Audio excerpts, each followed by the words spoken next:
Isa na siyang bus vendor, dati NPA siya. Hindi siya NPA. Alam ko bumaba ka lang sa Kapatagan para sa mga Nilalamig. na kinakailangan nyo sa kabundukan. Yeah, meron po. Nilalamig. Naka-on na yung Nanay Belen. How are you? Hello, fine. Oh, bye.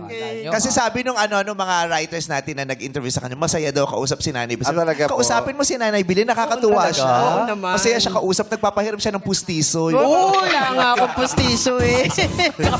Baka malaglag. Hindi, huwag ka mag-alala, sasapuhin natin yan. Oo. Taga saan po kayo? Tagalipa, Batangas. Oy, Pa. Panganya. Lipa. Ang sarap ng lomi. Oo, Yeah. punta ka sa amin, libre yun. Pati, Yes, pati lagi ako na- kaping barako, masarap. Yes. Gusto ko yung loming, yung loming may litsong kawali. Di ba may loming may litsyon na? Parang wala daw eh. Ibabaw. Naman eh. Meron. Wala. Chicken. Chicken Wala daw lang. kanina to. Hindi. Sa Batangas may sa ganon. Batangas, Yung wala. loming may litsyon.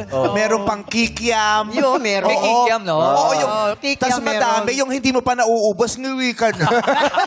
Wala ka pa sa lomi ni. Oo. Tapos hindi mo na naririnig yung paligid, na naririnig mo lang wang-wang kasi may ambulansyang pa. Di ba may ganong lomi? Oh, meron pala eh. Nanay Bilin sa Huwag akin. ibang kakausapin natin. Masarap kausap. Sabi ko masarap kausap. Joke lang, naman. joke lang.